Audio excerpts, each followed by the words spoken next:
We've got Luan Wise, and we're going to be talking about her book, Planning for. You got Snap, Yes. a practical guide to setting and achieving your social media marketing goals. I've read it and I really liked it.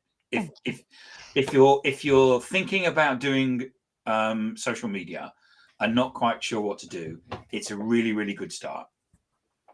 Which I think is which is the way that you book. But before we get into it and talk about it, Luan, where can people find you?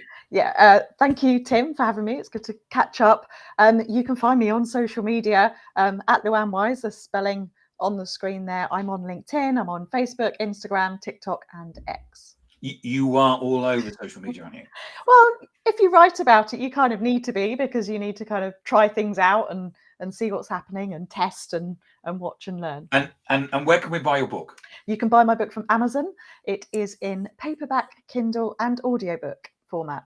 Fantastic. Is that your voice on the audio, or? It is, yeah. I went to a studio last summer, found a great guy to support me, and spent 2 days in the studio reading my own words and being told to stick to my own script. Probably one of the hardest things I've ever done, but it was enjoyable as well. Fantastic. Yeah.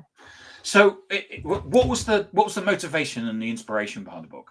Okay, so I actually wrote my first book back in 2016, which was called Relax, It's Only Social Media. And I'm a big fan of books. I'm a big reader. That's my preferred learning choice. And Planning for Success was intended to be the second version of the book, which I originally thought would be, and you've done 2 versions of a book, Tim.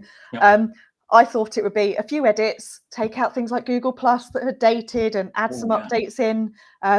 But my intention when I decided that, it was time to do version 2 was 2020.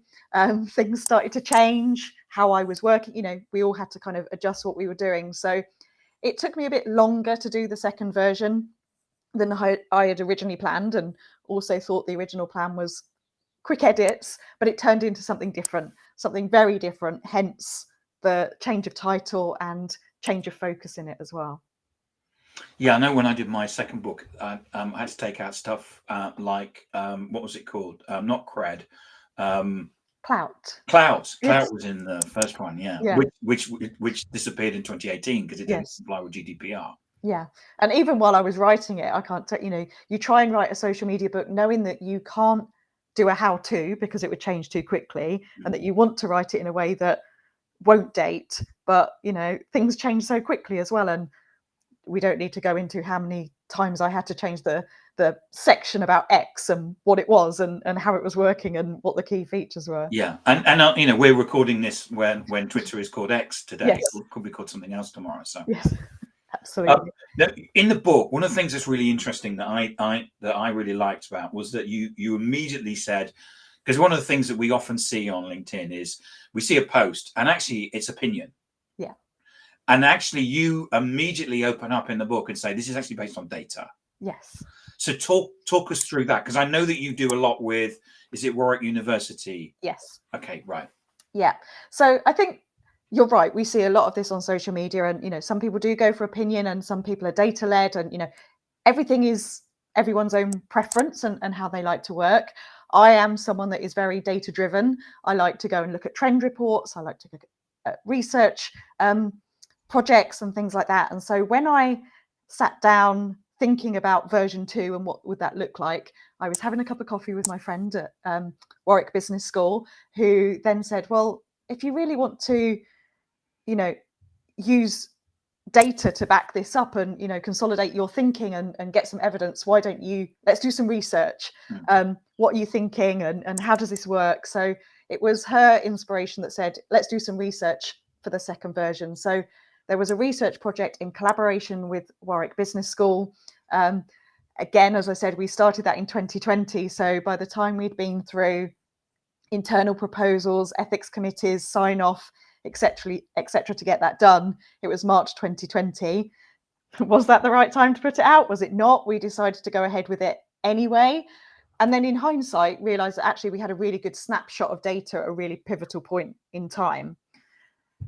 Things went on, didn't get as much chance to work on the book in 2020 as I wanted, so kind of did park that as a project, came back to it in 22 and decided with Warwick that we would repeat the research questionnaire in November 2022. So we had this original snapshot, the follow-up, and we did a quantitative questionnaire and qual interviews as well. So it really just, I think it helped me consolidate my thinking, all the things that I read about and research reports, and then kind of question them as well. So that's the approach that I wanted to take, and I feel really good about doing that.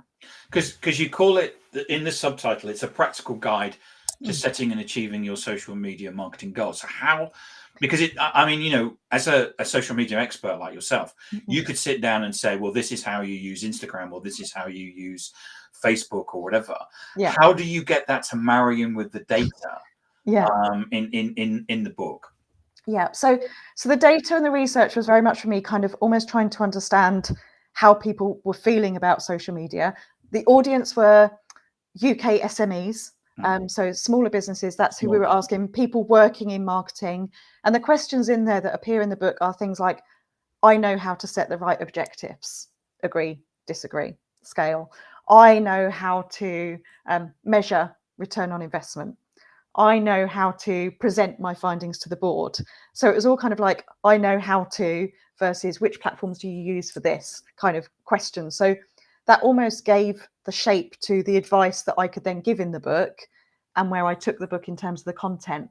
And I think as much defining who the audience were for the book and the approach I wanted to take, my response to kind of the data findings, which to summarize in brief, were kind of like, I don't know how to align, or I do know how, it was quite split in a way. It wasn't really one extreme or the other, but there was obviously quite a mixture of people who didn't know how to do those things. Was you can't dive straight into here's how to do a reel, or here's how to do a story. You need to take that step back and say, who is to the very beginning, what are my goals for doing this? Who is my audience? What am I trying to achieve? How am I going to, what does success look like? This is the way forward. So I tried to address taking that step back and going through all those kind of core marketing principles before diving into tactical. Because that's one of the things that you cover, isn't it? Which is that it's all, I mean, I think some of us, what we want to do is just dive into social media and get on and do the stuff. Yeah. Whereas actually you talk about, actually there needs to be a strategy. And it's a kind of the start with the end in mind. Yeah. And start with why. Why are you doing it? Do you really need to be on social media? Yeah, because it's not always the right answer, and it's not always the only answer as well. And in terms of the strategy, it's very much about, is this aligned with your business and what you're trying to do overall as an organization, and your marketing objectives? Social media is further down the line on that. And I think this comes from a place where we use social media in our personal lives first, most of the time. And so I see that the challenge in business, and you probably see this as well, Tim, in your work, is that people's perceptions of how they use Facebook personally, or see their teenagers using TikTok, impacts their thinking of what LinkedIn is for, or what they do on Instagram for business. So it's really trying to marry up that the channel and the platform that people are kind of familiar with. It's free, it's easy to access, with why are you doing this for work? What do you need to achieve? What resources have you got available? And for me, there's often quite a bit of a haze around that, and wanting to dive straight in. You also you cover some of the different platforms. You also talk about, which I really like, was the fact that you explain that there's a on page 23 that there's a buying decision process. And by the way, whenever I always hate it when people get my book out and say, on page 43. No, I've got it. Because I actually don't remember. I know how the Rolling Stones felt, because I don't remember writing any of my books. So I don't know what it is. It's just maybe I was drunk at the time or something, But you do actually, you explain that this isn't just about pitching up on social media and basically saying, buy my product because we're great. Yeah. I think, one, I'd say, Tim, if you ever have to record an audiobook, you end up reading your own stuff again and again, and that makes you do it. And then you do kind of go, oh, did I write that? When did that come to me? That works. For me, I wanted, as I said, address those marketing fundamentals. And I think the thing about writing or any kind of teaching and training is that you sit down and you question yourself. You kind of like, how do I do that, and why do I do that? And I've known this AIDA model for any marketers for like 20 years. How does that actually work in this world, and how am I going to explain it? So yeah, the chart on 23 is the AIDA model, the funnel, and I was trying to explain how you can use social media at each stage and what the task is at each stage as well. And I think if I come back to your thought about, what is social media for, and start with the end in mind, a big mistake I see is that people are trying to do everything in one post. And it's like, you can't do everything in one post. You can't do everything in one ad or one conversation yet. That basics of, is this awareness content, and do people know me when they're seeing this, or have I known this person for years and, they're on the cusp of buying? We need to have that in mind when we're doing our work. So you walk through 5 basic steps, right? Which are goals, audience, competition, content calendar, and measurement. Yeah. So talk us through a little bit about why we should set goals and how we do that. Yeah, I think goals are that question of, why am I doing this? What is the business outcome and the purpose of doing this? And this is the difference between using social media for business versus using it in your social life and for fun and to stay up to date with friends and family. What is it going to help you achieve in your business? That would then help you align your resources. What are the right platforms? What is the content going to be? And then if you start with those goals in mind, then you'll know what success is going to look like and what you're measuring at the other end. Because if we jump straight to the other end, people will say, oh, here's my report, or what should I include in my report, and what are my KPIs? And if you've set the goals, you should know that answer, and that's what you're reporting on. And so that's kind of why there needs to be this start at the beginning and have those as threads running through everything that you do. And I think it's always important, isn't it, to get those agreed at a senior level, because otherwise at some point 3 months down the road, people are going to say, so what have you been doing for the last 3 months? You say, well, put some stuff out on social media. And they say, oh, what did you get? Yeah. And did you want me to measure it? And you need to set those goals in line with other people in your organization so that you talk their language when you're talking about what you've achieved and what you've done, and you're not talking the tactical level of, oh, I've done this post and it had 4 likes versus I did this one and we've got 10 new followers. That's not the high level reporting big picture that other people in an organization need to know about as well. So you've always got to talk in their language of achieving those goals. So when we're in terms of thinking about the audience and what should we be looking for? Yeah. So again, this comes back to the marketing fundamentals that I love around personas. And if I was to criticize many of the business books that I read, particularly around marketing a business, not yours, Tim, it's that it will say the sentence of like, focus on your target audience or have your target audience in mind. And then it will just carry on. And people will read that and just carry on. And if we haven't taken that time to go, so who is it on the other side of this screen? Who is it that's making the buying decision? And when you said about the buying decision unit in B2B in particular, this isn't just one person that's deciding to buy a new CRM system. One person has been asked to consider what's wrong with the current one. One's asked to go out and do some research. One's asked to do some demos. One's asked to sign off the budget. There's all these people involved. And if we don't know who they are and understand who they are and know what their pain points are, we are just kind of posting into the wind. And posting and hoping, isn't it? Yeah. And so that sentence that I read in books of like, have your target audience in mind. I know so many people that will go, yeah, I know. And then you go, so who is it? And they might be able to say a job title. You're like, well, that's quite broad. How long have they been in that job? And, what are their pain points? What are they doing? What's the size of the organization? There's all these elements to it.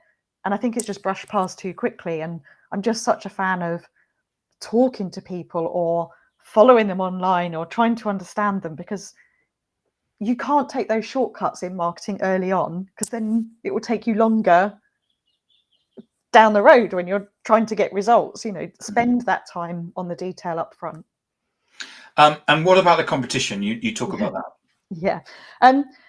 This is an interesting one of, competitor analysis, competitor audits, and it's something I love to do and provide. Some people say, I'm not interested in what others are doing. I'm going to stay in my own lane and focus on that. Some people probably go the other extreme and obsess about it and then don't want to do anything, and imposter syndrome and overwhelm. My approach is, you need to identify who your competitors are. Yep. Sometimes that isn't necessarily the people exactly like you and your organization. It's sometimes, what else competes for share of wallet or share of mind? What are the alternatives to what you do? For example, as a marketing consultant, very rarely would I say my competition is other consultants. It's probably my fees versus employing someone full time.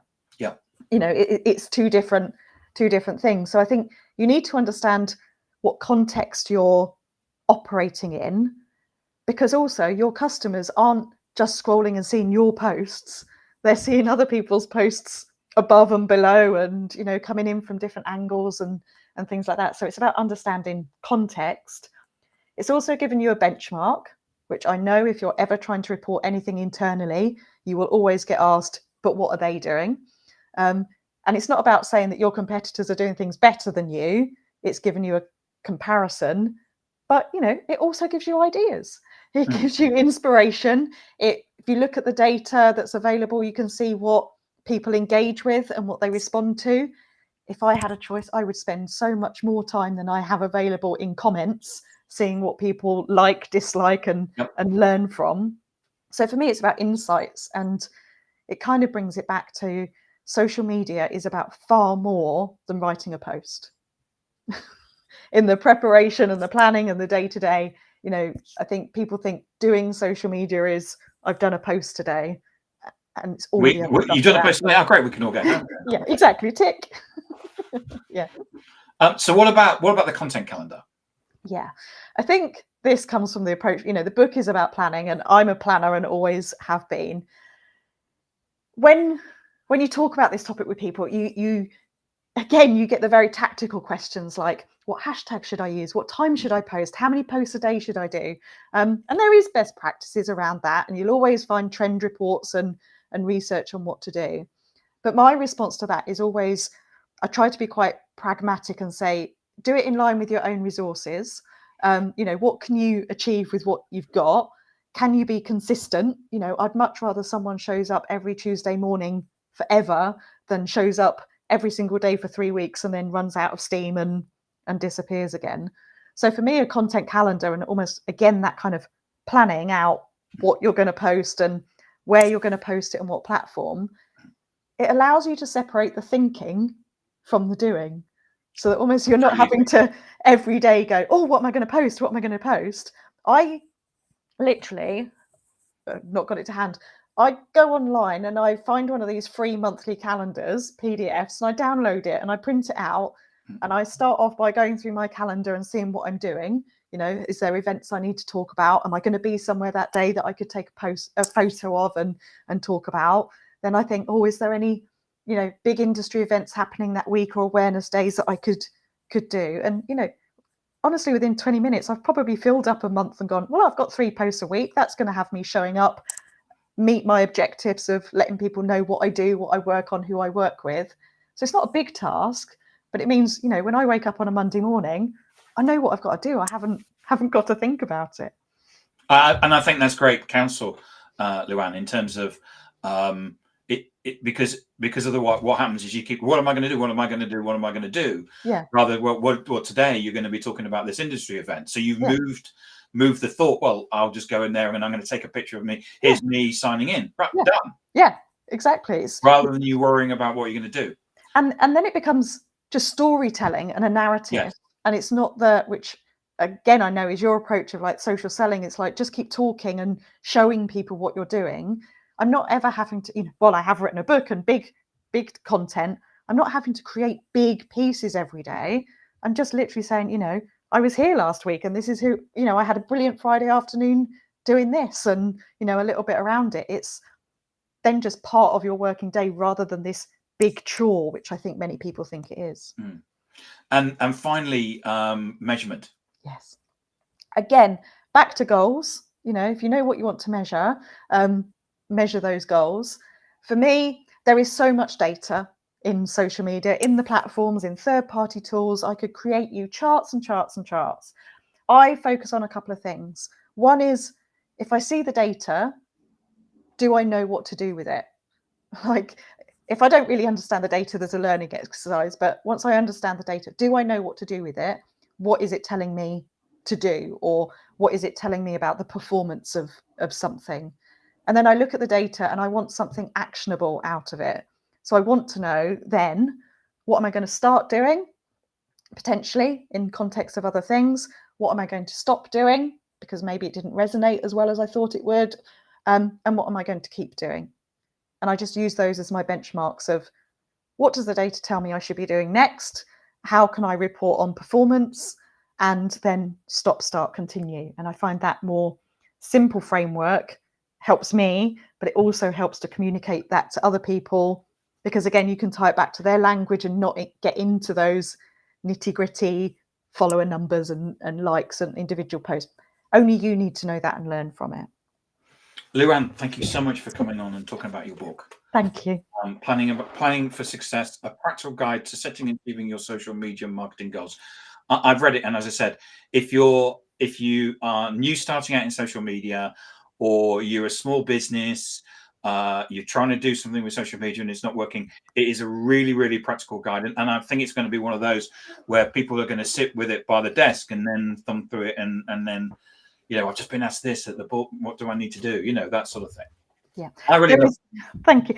There is online tools as well. So if you've got the book and then want to kind of almost work through it chapter by chapter, there's then templates that you can log in and then fill in the plan as you go. And we can get it on Amazon, can't we? Yeah, all on Amazon.